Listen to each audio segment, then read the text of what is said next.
सौतेली माँ। जल्दी जल्दी हाथ चला, अभी बहुत काम पड़े हैं करने को। इतनी धीरे धीरे काम करेगी तो बाकी काम कौन करेगा? कर तो रही हूँ माँ, बस थोड़ा सा ही रह गया है। मेरे साथ जबान लड़ाएगी तू? तेरी इतनी हिम्मत! माँ, आप होती तो मुझे बहुत प्यार करती, लेकिन आप एक दिन बीमार हो गई और कुछ दिन बाद तारा बन गई। पापा भी अपने काम की वजह से घर से बाहर ही रहते हैं। मुझे आपकी बहुत याद आ रही है माँ। इस कविता का तो कुछ करना ही पड़ेगा। बहुत जबान चलने लगी है इसकी। क्यों न इसे किसी काम से दूर जंगल वाली जादूगरनी के पास भेज दूं। उसके बाद ये उसके जादू में फंसकर वहीं रह जाएगी, फिर मैं यहाँ पर आराम से रहूंगी।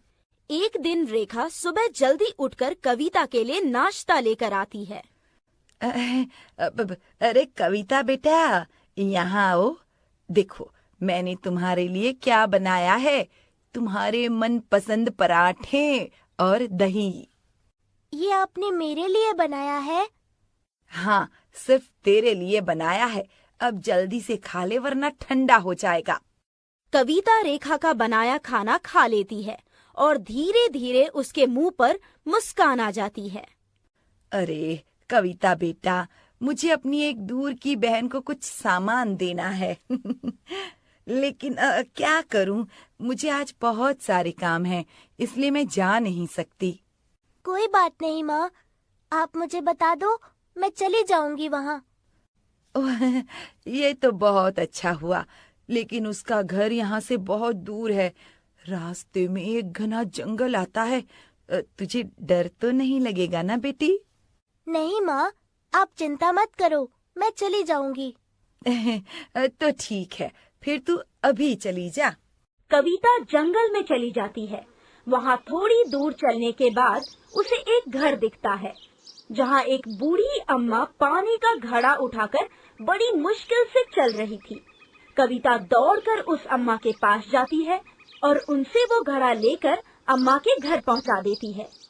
वो बूढ़ी अम्मा खुश होकर उसे थोड़ा पानी पीने देती है और फिर उसे एक रोटी, एक हरी मिर्च और एक खजूर देती है। अरे अम्मा, इसका मैं क्या करूँगी? मुझे तो भूख भी नहीं है। बेटा, इसका इस्तेमाल तब करना जब तुम्हें इसकी जरूरत हो। फिर कविता अम्मा को धन्यवाद करके वहाँ से आगे बढ़ जाती है।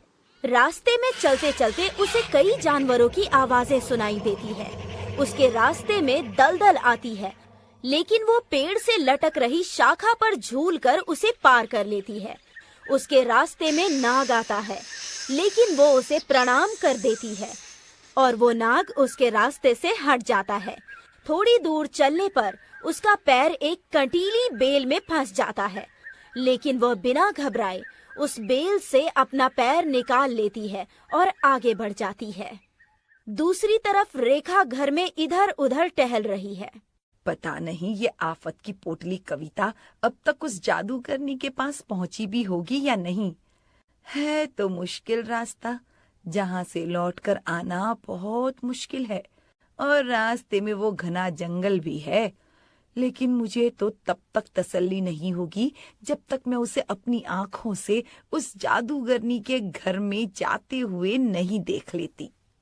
रेखा भी जंगल पहुंच जाती है और थोड़ी दूर चलने पर उसे भी उस बूढ़ी अम्मा का घर दिखता है, जो इस बार सूखी लकड़ियों का गट्ठर अपने सर पर ले जा रही थी।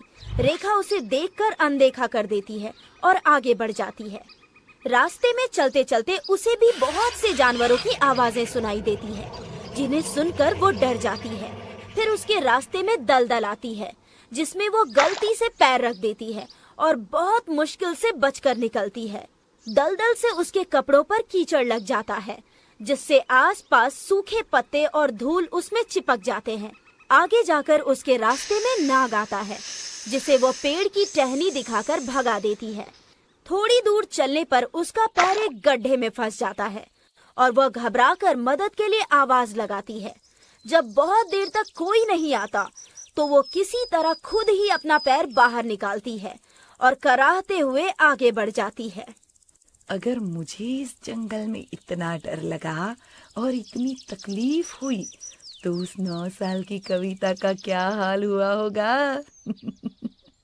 अच्छा है, उसे जितनी तकलीफ मिलेगी मुझे उतनी ही खुशी होगी। अब तक चलते चलते कविता उस जादूगरनी के घर के बाहर पहुंच जाती है। फिर आसपास देखकर वो अपनी सौतेली माँ की दूर की बहन को आवाज लगाती है। मौसी, मैं आ गई हूँ। मुझे माँ ने आपको कुछ सामान देने के लिए भेजा है। मौसी, मैं आपका सामान ले आई हूँ। आप कहाँ हैं? तभी कविता को वहाँ एक कुत्ता और एक तोता दिखते हैं। मुझे भूख लगी है, मुझे कुछ खाने को दे दो। मेरे पास तुम्हारे लिए एक रोटी है, तुम चाहो तो वो खा सकते हो। ये लो। मुझे भी भूख लगी है, मेरे लिए भी कुछ है क्या तुम्हारे पास? मेरे पास तुम्हारे लिए एक मिर्ची है, ये लो। तुम यहाँ से चली जाओ। इस घर में एक जादूगरनी रहती है। जो भी इस घर में आ जाता है वो उस जादूगरनी की मर्जी के बिना बाहर नहीं जा पाता। फिर वो जादूगरनी उसे जानवर बना देती है, जैसे उसने हमें बना दिया। लेकिन एक मंत्र है जिसकी मदद से तुम बाहर जा सकती हो। अगर तुम वो मंत्र जानते हो तो तुम खुद क्यों नहीं चले गए इस घर से बाहर? क्योंकि वो मंत्र जानवरों पर काम नहीं करता। अब देर मत करो, इस घर से बाहर चली जाओ, नहीं तो जादूगरनी आ जाएगी। एक बार तुम बाहर चली गई तो वो तुम्हारा कुछ नहीं बिगाड़ पाएगी। फिर वो तोता कविता के कंधे पर बैठकर उसे कान में एक मंत्र बताता है, जिसे दोहराकर कविता तुरंत ही उस झोपड़ी से बाहर चली जाती है। लेकिन तभी उसे किसी के पैरों की आहट सुनाई देती है और वह झोपड़ी के पास झाड़ियों में छुप जाती है। तभी वहाँ कविता का पीछा करती हुई रेखा आ जाती है और उसे आसपास ना पाकर उसे ढूंढते हुए गलती से उस झोपड़ी के अंदर पैर रख देती है। इतने में शोरगुल सुनकर वो जादूगरनी भी आ जाती है और झट से रेखा को अंदर खींच लेती है। वाह, आज तो मेरे हाथ में बहुत बड़ा शिकार लगा है। अब मैं तुझे अपने जादू से जानवर बना दूंगी। नहीं नहीं, ऐसा मत करना। मैं तो बस अपनी सौतेली बेटी को यहाँ ढूंढने आई थी। तुम चाहो तो उसे शिकार बना लो, पर मुझे मत बनाओ। चुप, बहुत मैं कर रही है। चल, तुझे बकरी बना देती हूँ। बाहर झाड़ियों में छुपी कविता ये सब देख रही थी, इसीलिए वो जादूगरनी को आवाज लगाती है। जादू वाली अम्मा, मेरी माँ को छोड़ दो और वापस इंसान बना दो। अच्छा, बड़ी हिम्मत है तुझ में तो। लेकिन क्यों करूं मैं ऐसा? ये तो तेरी सौतेली माँ है और चाहती थी कि मैं तुझे जानवर बना दूं, और तू है कि इसे दोबारा इंसान बनाना चाहती है। ये मेरी माँ है और मैं इनसे बहुत प्यार करती हूँ, तुम इन्हें छोड़ दो। ठीक है, लेकिन इसके बदले तुझे मेरी एक शर्त पूरी करनी होगी। ठीक है, तुम जो शर्त रखोगी मुझे वो मंजूर होगी। तुम्हें मेरे लिए एक ऐसा फल लाना होगा जो इस जंगल में या आसपास कहीं नहीं उगता। अगर तुम मुझे वो ला दोगी तो मैं अपना वादा पूरा करूंगी। मैं इतनी छोटी हूँ, फिर भी मुझसे इतना मुश्किल काम करा रही हो, तो फिर शर्त का इनाम भी बड़ा रखो। अगर मैं तुम्हें वो फल दे दूंगी तो तुम्हें मेरी माँ के अलावा बाकी सबको भी इंसान बनाना होगा, जिन्हें तुमने जानवर बना दिया है। इतनी छोटी बच्ची इतना मुश्किल काम कभी कर ही नहीं सकती, तो फिर चाहे कुछ भी कहे, क्या फर्क पड़ता है। ठीक है, मुझे मंजूर है।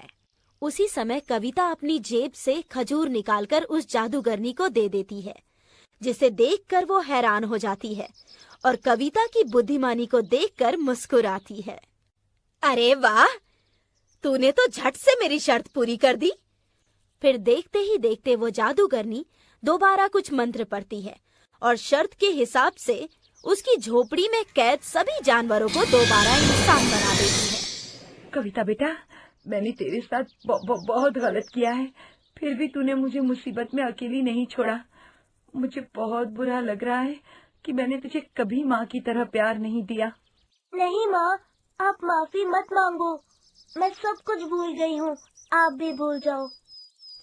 फिर रेखा कविता को गले लगा लेती है और जानवर से दोबारा इंसान बने बाकी के लोग कविता को धन्यवाद कहते हैं और अंत में सभी अपने अपने घर खुशी खुशी लौट जाते हैं।